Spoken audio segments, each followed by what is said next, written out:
problēma jau ir kāda. Lietuva un Igaunija padomu okupācijas rezultātā dabūja sitienu pa galvu. Latvijai nocirta galvu kopā ar pleciem. Un tālāk, kas notika pēc 90. gada, es piemēram zinu čekistus, kas aizbēga latviešus, kas aizbēga no Latvijas, dzīvoja Baltkrievijā gadiem, jo viņi, es gribu teikt to, visi komunisti, čekisti un iepriekšējās birokrātijas pārstāvi ir šeit kopā ar mums, jo nav šobrīd, kas saka, jau sasnieguši cienījumu vecumu un atstājuši mūs šādā izpratnē, un līdz ar to mums turpinās padomju un teiksim, droši tradīcija, kas pat par sevi ir veidojusies lielākā mērā un saistīta ar vācu birokrātisko tradīciju. Un tā pa virsu ir saklājusies ar šiem cilvēkiem, viņi tagad ir apmācīti Eiropas, Briseles, restīvi Maskavas CK ir nomainījis Briseles CK. CK centrālā komiteja jauniešiem, kas nezin, kas tas ir. Un tāpat kā, ja valsts šodien aizņems, tad nākotnē mums būs jāmaksā lielāku nodokļu visiem, bet pirmkārt uzņēmējiem un galvenokārt uzņēmējiem. Tāpat arī, protams, ka, ja mēs sagaidām, ka sistēma nebankrotēs, viņas bankrots netiks pieļauts, tas atkal nozīmēs paaugstinātas nodokļus vai vēlāku pensionēšanos vai mazākas pensijas visiem. Ja tu nevari visu laiku tikai doties uz banku, principā, un teikt, tā, man te ir uzņēmums, tad, principā, nestrādā sevišķi efektīvi, ja? Un strādā sliktāk nekā uzņēmumi tajā pašā nozarē mums te blakus, ja? Bet, es negribu samazināt izdevumus, tāpēc, ka man nepatīk tas.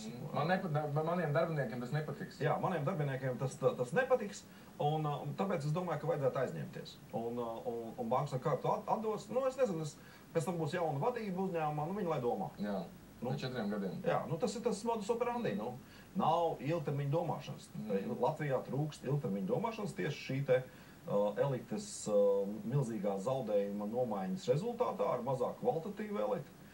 Domnīca, jo Latvijas valstī nav nevienas institūcijas, kur vispār domātu mazliet uz priekšu. Un, kā saka, Latvijas ekonomikas institūts faktiski privāts pasākums. Nepārāk, teiksim, kā saka, nepārāk lielu reālās darbības potenciālu. Ja? Jā, man starp citu ļoti patīk, kā tu salīdzināji Latvijas valsti, ka mēs esam tā kā liela, smaga mašīna ar ļoti mazu motoru. Tas, man liekas, tāds izcils salīdzinājums. Tad, tā kā mūsu podkāsts saucās Virziens, tad varbūt tu vari pastāstīt, kur mēs vispār kā valsts dodamies, kā mēs tur nonācām un kur tad mums vispār vajadzētu doties. Jo es domāju, ka mums nav tāda apzināta virziena, kurā mēs dodamies. Un tā ir daļa no problēmas. Mums nav virziena, kurā mēs dodamies, manuprāt, jo, respektīvi, mēs pēc inerces kustamies kopā ar kaimiņiem kaut kādā tur esošajā situācijā, cik mēs esam dažādos veidos saistīti ar mūsu Eiropas Savienības dalību valstīm un Briseles šo te birokrātiju, tad viss tas process uzliek mums zināmas prasības un virza mūs zināmas. Mēs virzamies, tāpēc, ka tur ir kaut kādi burkāni un kaut kādas pātagas no Eiropas, un mēs tā kā tāds ezelīts, tas burkāns mums ir piekarināts pie deguna un kaut kāda, kas saka, mūs pa laikam baro un tā, un mēs tā virzienā kaut kā rosamies, un te kaut kāda organisma procesa mums iekšānē te notiek, ja? Vēders kurkst un kājas kustās, kaut kā tā. Apzinātas mērķtiecīgas virzības nav, katrā ziņā daudz mazāk nekā Igaunijai un Lietuvai. Bet visas šīs lietas šeit dara padomju elite. Un padomju elite, postpadomju Latvijas LPSR, kā saka, post-LPSR elite sastāv no 2 daļām. Viena ir zolētāji, un otra ir koristi. Un, teiksim, attiecīgi zolētāji veido tie, kuri faktiski skatās uz valsti kā zāģējumu objektu. Ap citu, tas, kas ir noticis, ir tas, ko ir izmainījis šis te padomju laiks. Viņš ir grāvis to kristietības pamatu, un galvenokārt daudzos aspektos, bet galvenokārt vienā bauslī, kas ir, tev nebūs zakt. Un, ja tu zodz no sabiedrības kopējas, no valsts, tev ir jāzog. Jo tikai idioti nezod no valsts, jo valsts tā ir kopmanta, principā tā ir tātad nevienam nepiedroša manta, kā padomju šī te paradigma bija izveidojusies, un tad tu vienkārši, tu kā privāts saimnieks, protams, apsaimniekos šo te bezsaimnieku mantu labāk, Tāpēc tavs pienākums ir iet un nozagt kaut ko sabiedrībai. Izkārtot kaut kādu naudu ārā, jo tajā brīdī tu to naudu pasargā. No mūsu finanses sistēmā tie, kas nodarbojās un kas bija šie atmazgāšanas flagmaņi, izvēlējās neko nemainīt un izmantot savu naudu un politisko ietekmi, lai neko nemainītu, tikmēr, kamēr viņas nogalina, principā. Kas ir atkal īstermiņa domāšanas paraugs. Ilgtermiņā saimniekiem, savas valsts un zemes saimniekiem, kas grib skatīties priekš, viņiem vajadzēja saprast. Uz somu ekonomiku tāpat tur lietuviešiem šis te un sadarbības starp valsti un uzņēmējiem no 90. gadu sākuma. Komunisti un čekisti nav pie varas un nenotiek zāģēšana.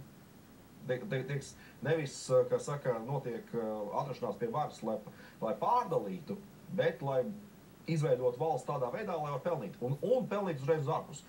Un pēc tam viņi saprata, ka ir jāpiesaista investīcijas, ka tev ir jāpārslēdz no tā domāšanas gājuma. Es negribu šeit nevienu ārzemnieku, viņš man atņems darbinieks, viņš man darbinieks padarīs dārgākus un viņš kaut kā man konkurēs. Ja tu nezini, jo ir starptautiskā darba dalīšana un piegāžu ķēdes. Latvija pārsvarā atrodas šajā 5. zemākajā līmenī.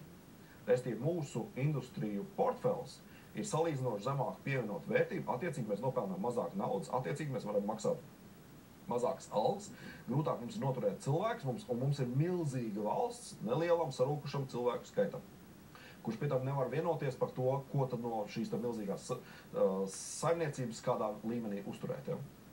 Un kāpēc ir tā, kā ir? Un domāju, ka, johaidīgi, ir cilvēki, kuri var atrisināt savas problēmas un dot darbu cilvēkiem un darīt labas lietas, būvēt uzņēmumus, ēkas, infrastruktūru un vispārējo. Un blakus tu redzi pilnīgi bezpalīdzīgas vai uz robežas ar kaitniekiem, teiksim, kuriem nekas, viss krīt ārā no rokām, nekas nesanāk, un kur ir sistēma, kurš saka, mēs neko nevaram izdarīt, tā sistēma ir tāda un tā. Tā viņš domā, kā tas var būt, ja? Un skaidrs, ka mēs esam pazaudējuši daudz laiku un daudz iespēju, un diemžēl mēs esam nodzīvojušies līdz tam, ka tātad pirms 35 gadiem, kas saka tā defaultā pēc noklusējuma vieta, kur doties Baltijā bija Rīga, jo tā bija ar atrāvienu lielākā pilsēta, bija skaidrs, ka ja Baltijā kaut kas notiks, tad Rīga ir tā vieta. Un tagad ir izrādījies, ka, ja Baltijā kaut kas notiek, tad tā vieta ir tikai ne Rīga. Tad tā ir Tallina, vai Viļņa, vai sliktā gadījumā Kauņa, vai Tērbata, vai Tartu. Ja? Un tas ir traģiski, jo lielā mērā Latvijas neattīstība ir pirmkārt Rīgas neattīstības jautājums.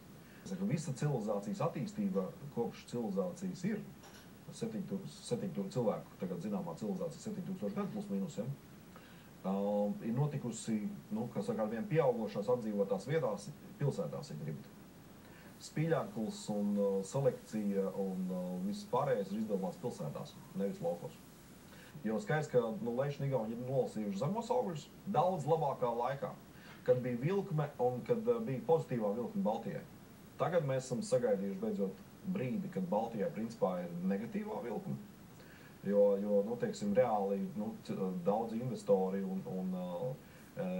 redzami šie apdraudējumi. Tie apdraudējumi ir reāli, tas tikai, bet neskatoties uz to, ka ar tādu attieksmi Zimonīti nepārdos. Ja mums ir jādara tas, ko šeit var izdarīt, un tā atbilde ir vide, uzņēmējdarbība, tehnoloģijas, lai mēs iegūtu šo ekonomisko efektu, ko Lietuva ir iegūst pēdējos 10 gados, to nevar tā izdarīt. Mēs varam, mēs esam nokavējuši 35 gadus izdarīt pareizās reformas un iztērējuši neiedzīgi daudz naudas to darot. Un mums šī cīņa turpinās. Ja? Mums ir 8,5 bērnu uz vietas skolotāju OECD. OECD vidējais ir kaut kāda 14,5, 14,3, tādā līmenī. Ja? Mums ir gandrīz 2 reizes vairāk skolotāju uz vienu bērnu. Tiesu un, kas saka, šeit vidēji un maksātnespējas vidēji ir jābūt nevis tādai, kur mazina uzņēmējdarbību, kā tas ir šobrīd, piemēram. Ja? Jo mums ir, kā saka, pēc tās visas zāģēšanas mums tikai attīstās šis tālāk. Ja? Ka maksātnespējas administrācija, šī institūcija darbojas savādāk nekā visā pārējā attīstītajā pasaulē un strādā uz to, lai maksātnespējas administrātori kļūtu bagāti. nevis tie uzņēmumi atgrieztos maksimāli ātri apritē, un uzņēmēji, kā saka, uzņēmēji mūža darbs netiktu izlaupīts, un ne viņi nepārņemtu kaut kādi juristi vai kā saka, citi tur, teiksim, grupējumi, ja? Un tā. Tas samazina uzņēmējdarbību. Ja tu zini, ka tev iespēja riskēt, mums jau tāpatās Eiropā ar tiem riskiem ir sarežģīti. Vācijā tu drīkst riskēt vienreiz mūžā. Mums ir lielā mērā vācu kultūra, ja?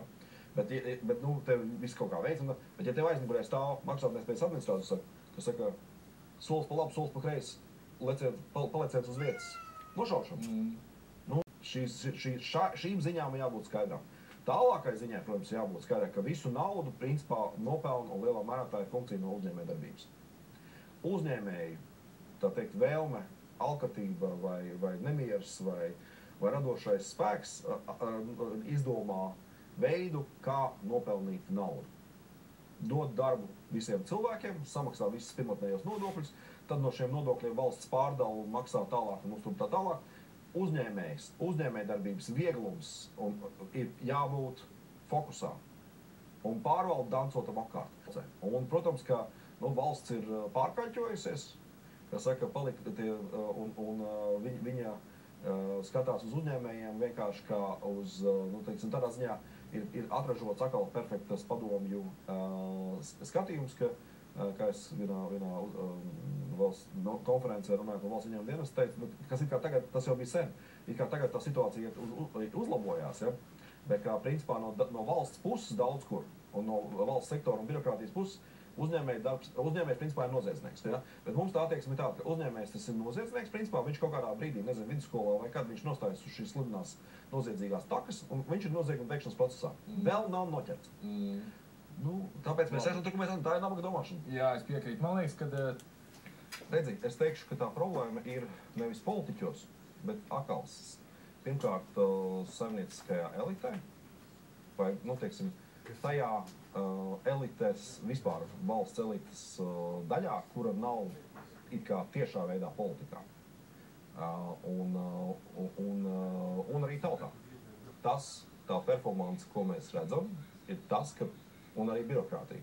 Tāpēc, ka viņi tā var. Tāpēc, ka mēs saimnieciskajā sektorā un citi cilvēki, kas prot lasīt, rakstīt, rēķināt, mēs nespējam saorganizēties, lai viņus atturētu no šī te sviesta un darīt to lietu optimālāk. Kas tad būtu tie mehānismi, kā viņus kontrolēt, vai viņi jau uzskata, ka viņi ir augstākā vara? Ja tev nāk pretī cilvēks un uzskata, ka viņš ir dievs, tad tā uzreiz arī sākam pielūgt. Tālāk, vai Latvijā politiskajā vidē valda viduvējība?